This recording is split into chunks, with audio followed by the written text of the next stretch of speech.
welcome. Thank you for joining me on my channel. I always love being here and talking about movies and writing and having you here with me as part of the community. This episode is going to be one of the 150 script challenge that I so boldly said I would complete. This is script number 5, and the script that we're going to be doing is a classic. I do love classic movies. So when I go about looking for scripts, I try to find some classic ones so I can kind of look at what they're doing as I look at evolving my own process. And as I always say, there's a reason to read scripts if you're a writer. I'm a writer. I write novel and I write screenplays for both film and television. And so I have, in my process, developed reading scripts as a tool in my own personal development as a writer. They're also kind of fun, and especially the older scripts, seeing how they wrote back then, or if you have a movie that you love, you want to see how the writer developed it and all that good stuff. So before we get started, gentle reminder, I would appreciate if you would subscribe to the channel, like the video, kind of help me with my Google interweb mathematics, as we say. But other than that, I don't have anything complicated to say, so we're just going to get right to it. The script that we're going to be looking at today is all about Eve, released in 1950, written by Joseph L. Mankiewicz. Oh my goodness. One of the stars in this film was Bette Davis. Again, this is one of my favorite classic films, and one of the hard things about reading a script and you're attached to the property as a film, sometimes you can get a little confused. Sometimes you can flub it up, because most of the time there are differences in the script when it goes to film. Changes are made, revisions are made, actors improvise, all kinds of interesting things can happen that can deviate the film from the script. So we're not going to worry about that right now. If you haven't seen the movie, you can go watch it. I'm sure TCM has it or somewhere streaming. You can grab the script as well and go through it with me. And script analysis is really a personal process. So you may not agree with some of the things I say, and that's okay. You're welcome to comment. I love to respond to comments, but please be kind. Please be respectful. I don't like meanness. Meanness, is not the space. This is a safe place when you come to Mystic Scribe. So here we go. So today we're going to dive into this elegantly written, and that's the only way I can describe it. It's just eloquently written scripts. All About Eve is sharp, it's poisonous, it's timeless, and it's really, I like to say it's a perfect cocktail of ambition, insecurity, and performance. If you've ever feared being replaced, we'll say, for those of us who are creative, especially my actor friends, if you've ever feared being replaced or wondered what it costs to stay in the spotlight, this film hits different. It is timeless. I don't even think that they could recreate this story today, just because we're so jaded and it's just so filled with saccharine out there. It's just so different. But back then, the message of the film, the feel of the film, and the script captures it very well. Why did I choose this script? All About Eve, it's the kind of script that makes writers kind of sit up straight when you read it. It's dialogue, it's character. There are no car chases, there's no flashy effects, just sharp, razor sharp lines, perfect pacing. Performances are written specifically so they just leap off the page, making them leap off of the screen. I'm looking at my notes. And in this challenge, I wanted to remind myself, and you are listening, that character-driven stories are still powerful. This is a very character-driven story. You don't need spectacle to be unforgettable. Sometimes all it takes is one ambitious girl in a spotlight that burns too bright. And that's All About Eve. So, spoiler alerts as always, just a quick setup of what this is about. So, Margot Channing is a Broadway legend, aging, brilliant, and aware of both. In her world steps Eve Harrington, an adoring young fan who, worms her way into Margot's life. She gets in there sideways and slowly and ruthlessly begins to take everything over in her life. What starts as mentorship becomes very quickly obsession and betrayal and the brutal politics of the entertainment industry and fame. So I always go through my heart of the story analysis. So as I go through that, we'll talk about how the setup of the acts and the structure. So we have our opening where the story opens at an awards ceremony honoring Eve. Really cool scene where we're told through the framing of one of the main characters narrating what's about to happen. So we start the film, or the story, I'll say. We start the story off after the events of the story and the aftermath of the story. So here's this character, Eve Harrington, and she's receiving an award. And then we flash back to how she got there. The inciting incident in this case is when Eve meets Karen, who is Margot's friend, and she gets introduced to Margot backstage, starting this is where she starts to get in. Her little infiltration starts there. The first plot point here is that Eve becomes Margot's assistant, gaining more personal access and slowly manipulating her way into Margot's trust.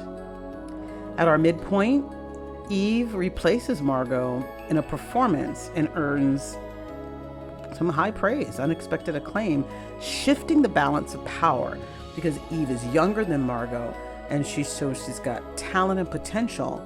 All of a sudden, she's no longer just seen as an assistant. She's seen as kind of a rival.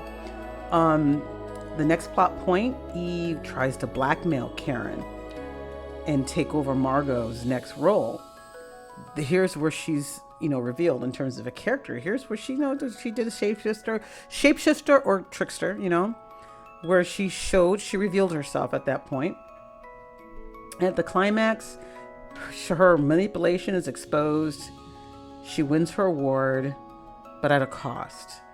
And the resolution is she's alone. She had friends, she had admirers, she had people that she connected with, but her betrayal was revealed, and so now she's alone, about to become even more famous. But a new young woman steps into the mix, just like Eve, appears to be ready to repeat the cycle. And that's how they end the story, with this new person stepping in. Really, very, very cool. The protagonist in this story is Margot. What she wants is to be loved and valued for who she is, not just the role she plays, and timeless. She has a desire to be timeless. Her obstacle is that she's aging. She's aging in a world where youth is always kind of biting to move forward. What is the transformation? Let's see. The transformation, I would say the transformation is when she realizes that she can step back from the spotlight and still have a fulfilling life. She realizes that it's not about just performing. She realizes that it's about her fulfillment as an individual.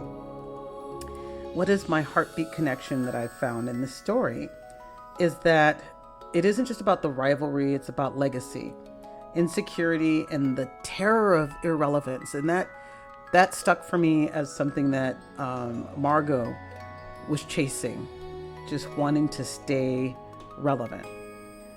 The antagonist in the conflict. Well, the antagonist in this script is Eve Harrington, or more precisely, what she represents. She represents youth and ambition, with a shade of absolutely no moral compass, where I will do anything I need to do, whatever that may be, to achieve what I want. The conflict, easy, Margot versus Eve. Yes, but it's also Margot versus time and society and herself. So it's like Margot already has this conflict going on in her. She's concerned that she's getting older. She's running out of time. Society is judging her. So it's almost like Eve arrived in the perfect storm for Margot, and it all kind of hit all at the same time. I like to look for the mirror.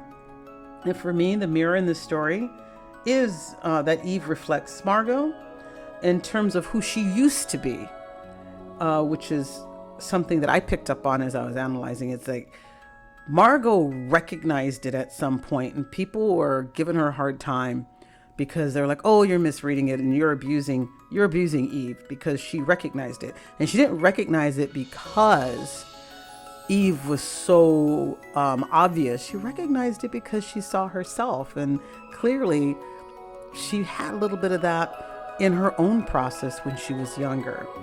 So she was willing to play the game when she was younger, and so she saw somebody that was willing to do it, and they were playing a game on her. All right, so for those of you who follow me and have listened to some of my videos, you know that one of my favorite tropes here is the hero's journey, and I always look for the hero's journey in every story that I read and every story that I watch, because I just love the hero's journey. What's not to love about the hero's journey? So when I look at All About Eve and wrestle through the hero's journey, the call to adventure for me was meeting Eve, who seems innocent and wants to worship Margot. And that's Margot's call to adventure, to take her by the hand and move forward. Now, the refusal is she does resist the idea of needing help or aging out. She's resisting moving to the next phase of her life. She wants to stay where she is. And when I look at who the mentor is, it's kind of her friend Carrie, and her what is she, a maid, Birdie, who act as mirrors and warning signs and support systems for her, giving her advice. She just doesn't take it very well. So she's a difficult person to mentor. She's a diva. She's top line in her trade. So in terms of the trials, there is a lot of manipulation and sabotage and betrayal that she has to work through. So she definitely goes through trials. And then the transformation is really cool for Margot because she finally lets go of wanting to control. She finally decides to find peace in her personal life. So that's her transformation. And then the return. She reclaims her dignity and chooses love over the spotlight. So that's how I applied the hero's journey to this story. Her primary themes are, fame is fleeting. So it's not something you can hold on to forever. And the women are pitted against each other in a system designed to consume them. And that is a common theme in some of these older films, that the women are set against each other. And it's kind of unfortunate. It makes great drama and it's fun to watch, but you find it a lot as you read scripts and watch films from the 30s, the 40s, the 50s, and it's in the 60s as well, that women are often pitted against each other. Another thing, youth and ambition are worshipped, not something that has changed over time, and often at the cost of integrity. And identity is a performance, and everyone's playing their part. So everybody's kind of fake in this story. To be honest, they're all kind of playing the game that they feel like they're supposed to play. The key emotional beats that I like to call a heartbeat in this story, Margot's breakdown at the party. It wasn't about jealousy, because there was this major breakdown at the birthday party. It was grief. It's like a loss for her. Karen's moment of guilt. There's a moment in the story where Karen is involved in getting Eve the ability to do the performance in place of Margot. And watching it on the film is one thing, but reading it, you really get the gut feeling of Karen doing something to make Margot kind of regret her diva behavior. And as a result, it damaged Margot, and it really damaged her. And so Karen had guilt. And I really liked that it came out really well in the script. And then the reveal, Eve's reveal, that was just about nothing but ambition. She's an empty soul. She's clicked. Boom. And when she revealed, she was nothing. She was just an empty hole. And then the final shot with the other girl, another Eve, the cycle just keeps going. That's kind of, for me, the final message of this story, is that this is what it looks like. We just saw the glimpse of one chapter. This is going to happen over and over and over again everywhere and anywhere there's this opportunity for an Eve to step in where a Margot lives. And I talk about symbols. They use a lot of mirrors and reflection in this story. It literally, where somebody's looking in the mirror, and figuratively, where we're reflecting into or reflecting out of a situation, who we are versus who we pretend to be. Lots of curtains and stages, both public and private, hiding behind or coming from out from behind. Everything is a performance. Even in life, everything was a performance. And a lot of awards, a lot of symbols of success, but also loss and sacrifice. Then we got my thematic connection, At the heart, this is a story of power. How we chase it, how we wield it, how it changes us. Margot is trying to hold on to her identity. Eve is trying to build one. Both are afraid of being forgotten. And I always like to talk about what did I get out of it, my craft lessons when I read a script. And so for this one, it's about letting dialogue do the work. This script is filled with just rich dialogue that's just quotable. The lines that cut, that reveal character and theme. It's just the dialogue breathes in this script. Every scene has an agenda. Nothing is missed. There's no kind of pedestrian little moments. It's like a poem. Every scene that's written in this script has an agenda. No one says exactly what they mean, which makes everything change and everything electric. It's really cool. Building tension through the tone and the shift in the tones, whether it's comedy or satire or drama, it's all just pulled together so well. It's seamless. Using support characters to hold the mirrors up through actions and through dialogue, having those reflective moments, whether it's Birdie, Karen, Addison, DeWitt. Oh my God, Addison was just such a fun read in here. All foils, all that reflect the truth of Margot and Eve. And then end with a chilling echo. The ending of this story with the other girls showing up. That final scene, it resets the cycle, and it's just hard. It lands really hard. You could literally just imagine the next story, and then the next story, and then the next story. Just so well done. Now, my personal reflection, I have to say that this one made me ache just a little bit.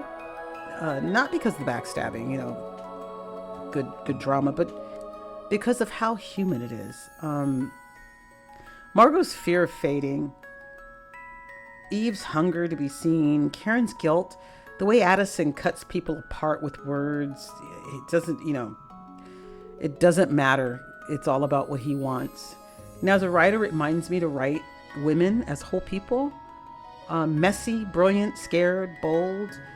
It also challenges me to lean into subtext, to let the words kind of live, dance, what's not being said, and most of all, to remember that the real villain isn't always a person. Sometimes it's a system, sometimes it's a spotlight, and sometimes it's the passing of time.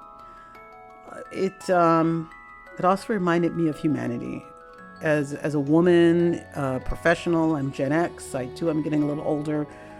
It gave me pause to reflect on the realities that we face as people. And there are no dinosaurs or vampires or zombies or spaceships. This is just about real human connection and real human stories, raw, unadulterated, and just in your face. And how powerful it is to be able to express that through the dialogue, through the interaction. I say sometimes, God, I wish I could write like that. And reading this script was one of those moments. But of course, to have been written by the great Joseph L. Mankiewicz, of course, it was that good. Now, I say the heart and message of the story. I always like to get my take on that. And I said it earlier that the story is about legacy and the fear that the minute you stop performing, you'll disappear. And also fame is fickle. Identity is fragile. And when your worth is tied up in applause or fame or getting somewhere versus self-fulfillment in your craft and in yourself and in your life, it's all too easy to lose yourself chasing validation. And when that validation doesn't come, or when that validation is done, then who are you? So that's my read on All About Eve, 1950, Joseph L. Mankiewicz. This was a good script for those of you who are writers. Even if you don't write screenplays, if you write novels, the difference between the two is just one is written for actors and visualization. The other is written for the imagination in a novel. And I think that both have value if you want to expand and explore and develop and evolve your writing. But as a screenwriter, I really do believe it's important to read scripts. I was taught that in film school. I kind of thought that before, and I am a fan of that. So when you get an opportunity to read a script, you should. It will help you in your development. I have 145 more scripts to go for my challenge. So I do have a list of scripts that I'm going through, but I'm happy to take your suggestions. I invite you to comment and let me know if you have questions about this script. It's a good one. Or if you just want to debate, again, be kind, be nice, be respectful. Please subscribe to my channel. Like this video to help the internet Google calculations, also known as algorithms, and come back and play with us some more. Next up is going to be a little bit of a shifting of the gears. I'm not going to tell you what it is, but again, I do want to hear from you. Have you seen All About Eve? What did you think about the movie? Do you know someone who's got a little bit of Eve around you, or maybe a little bit of Margot? I don't know. Let me know. Always, always remember that you are a brilliant writer and your work deserves to be heard, seen, and read. I love to hear from you. I want you to take care of yourself. Be bright, be creative, and be you. Thanks for coming by. Talk to you soon. Bye-bye.